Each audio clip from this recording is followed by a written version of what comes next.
The Hitman series is a franchise that I always look forward to. I find something to enjoy within each entry. Hitman 2 was my introduction to the series, the character of Agent 47, and the composer Jesper Kyd. Hitman 3 showed me some more refined mechanics and revamped missions from the first Hitman. Hitman Blood Money was perfection and the definitive Hitman experience in gameplay and story. Hitman Absolution gave me an interesting story, the long-awaited return of 47, and refined shooting. This brings us to Hitman 2016, which brings a return to those open levels, an episodic level release structure, and a lot of replay value. Ladies and gentlemen, I present to you my review for Hitman.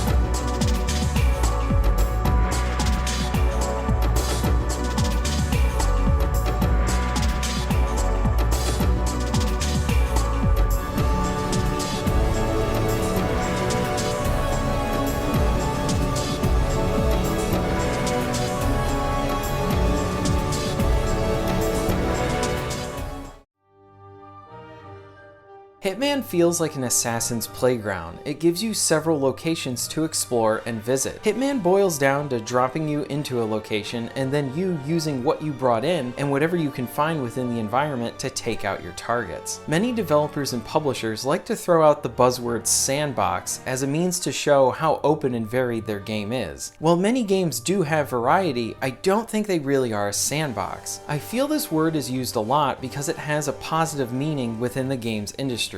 But with Hitman, it really is a sandbox. The creativity within a sandbox is that ideally you have this one space that you can basically do whatever you want in it. And depending on the tools you have, you can continually manipulate that space into something new. This is a great way to describe how Hitman approaches its level design and gameplay. For the most part, Hitman 2016 delivers on this with providing a good amount of levels that act as these mini open worlds that have their own buildings to explore, events happening within those areas, and people just going about their lives. The different ways you can take out your targets is pretty impressive. You can poison your target's food or drink, and then you can meet them in the bathroom so you can give them a good old toilet shower.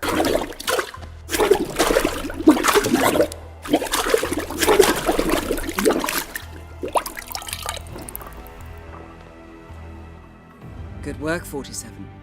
Time to find Dahlia Margolis. You can push them off a cliff during yoga practice. Now,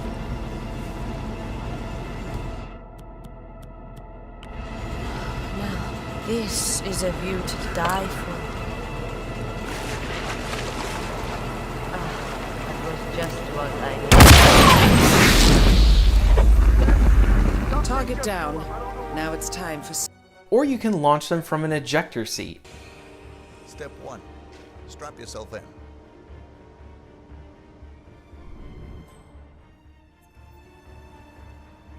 Okay. All strapped in. Step 2. Locate the ejector seat handle.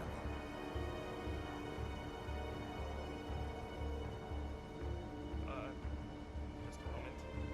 Yes, found it. Step 3. Pull the ejector seat handle. Right. Here it goes. Pull.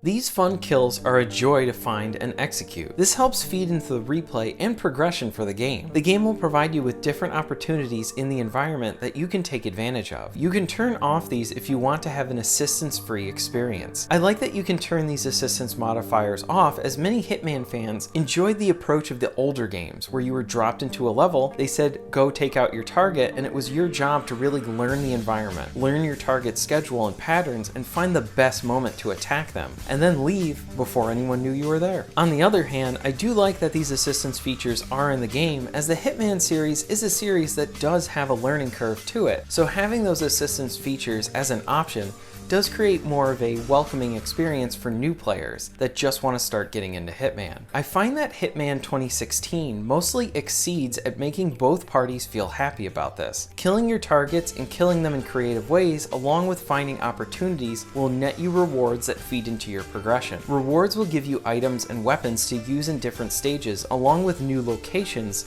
to start within the same level. I like how you can start in different areas of the same map, so that this kind of feeds into different strategies to pull off. Along with this, it does provide a nice sense of freshness as you're playing the same location again, but coming in from a different angle. The environments within this series and this game do a great job of feeling like real places. That is Victor Novikov, head of Sanguine and ringleader of Iago. Quite the resume. Look, Daniel, she's nice. I don't know. There's something. Like I said before, your target will have his or her daily routine and will be moving about the level doing many things. If you learn their routine, you can exploit this to provide an opportunity for yourself. But the civilians, guards, and law enforcement all within the level also have their own routines. A shop owner may be attending to customers, and you need something within their shop to assist you to proceed to a vantage point or get closer to your target. Random people may become suspicious by your actions if you're doing something odd like climbing a building from the outside. They may run and alert a guard or a policeman, which then may come over, and then you'll get some unwanted attention. A small and great detail within the game is if you drop a gun and a civilian finds that weapon, they will alert a guard or law enforcement member of the firearm. The small things the AI pays attention to within the environment helps sell the levels as places and locations rather than just this big space where you need to kill someone. The locations are rather large and provide a good sense of accomplishment for exploring. You may find new paths that you'll use on your next playthrough. There's many moments that will create this feeling of, oh, I didn't know there was a path here, or I didn't know I could go this way. This sense of discovery and level design inherently encourages and actively promotes replay, as finding these things creates that addictive curiosity just to see how that level could play out differently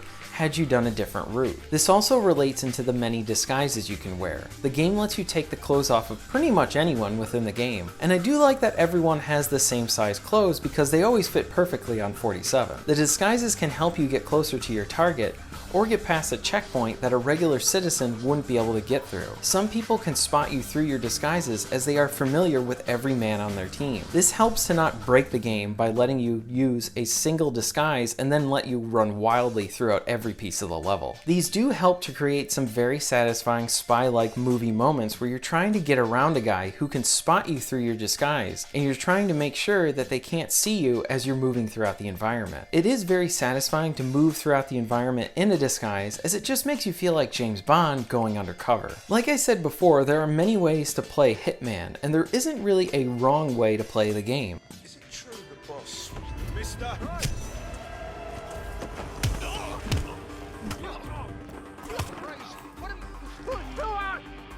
What are you doing?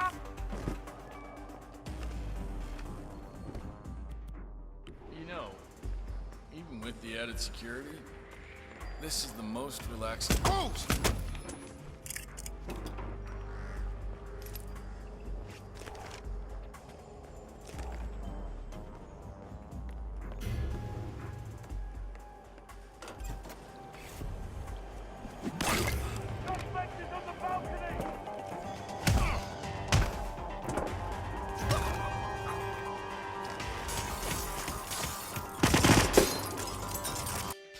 If you want to go the stealthy approach or try to find a means to be able to make your kill look like an accident, you can do that. Or you can just go guns a-blazing and gun everyone down.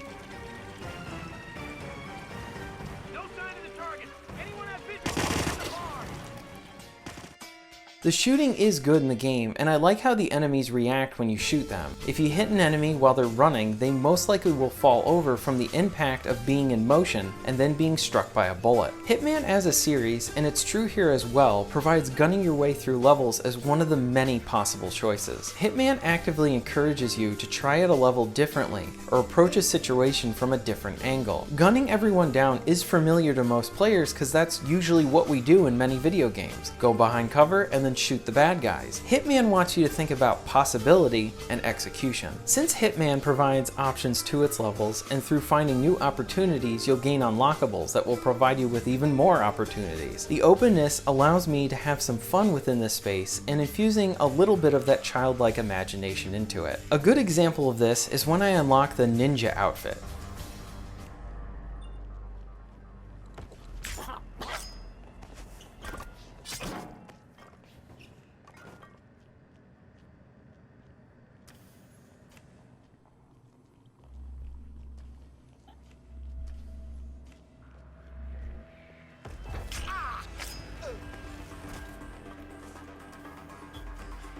Suspect is in the staff room. Target is lost.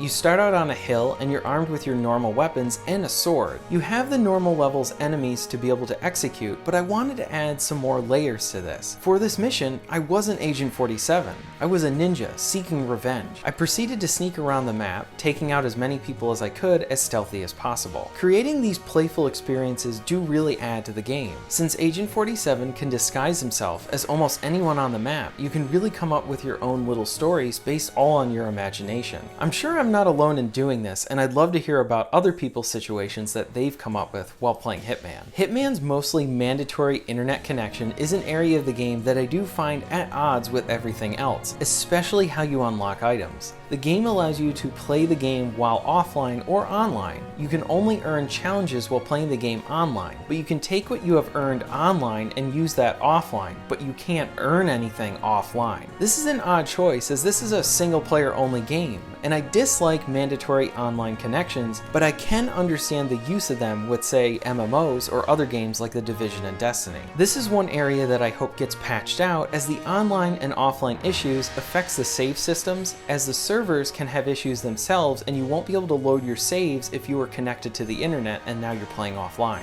This should not have been in the game and really goes against the freedom that the game otherwise presents. Our team found no records of any kind. No name, nothing. I think they called me 47. That's not a name. So make it one. All right. Agent 47.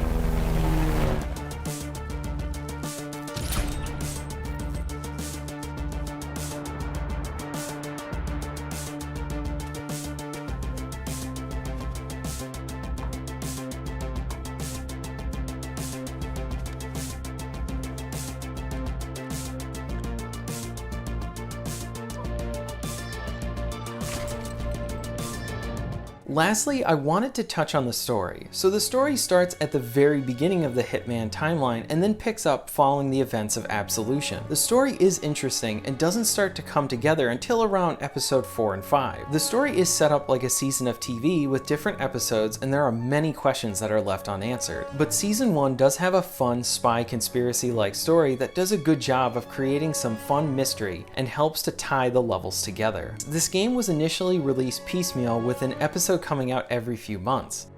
I can see this working for Hitman's gameplay perspective, since each level is like a mini open world with a lot to do and a lot of options. But this release schedule really does hurt the flow of the narrative, as you're only getting a small piece at infrequent rates. I played through the whole game at once, and I think this is the better way to experience the story. The story would work better in episodes if the episodes were released on a more frequent basis. I do enjoy the music and soundtrack in the game, but it lacks the caliber of music that was found in the previous Hitman games that were composed by Jesper Kyd. His soundtracks always feel like they are a character of the game. They are very memorable and help further bring the environments and setting to feeling alive. The soundtrack here isn't bad, but I would rather that Jesper Kyd come back and compose some more music.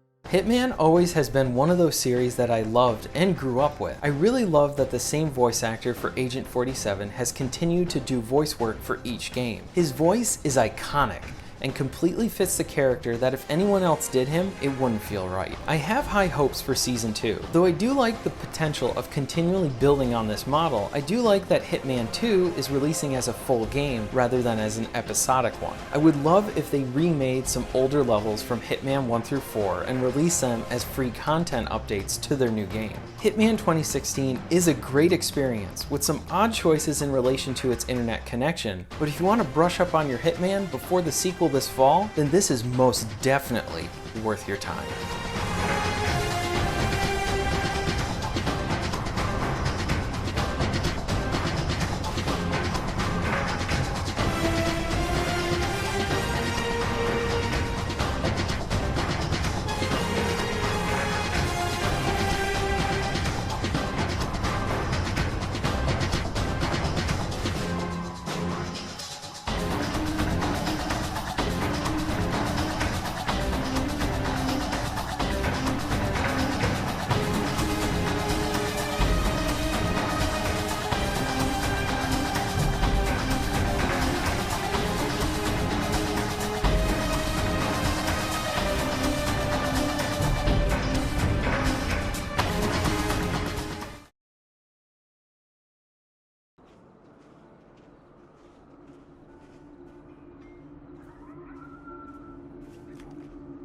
Have a nice day.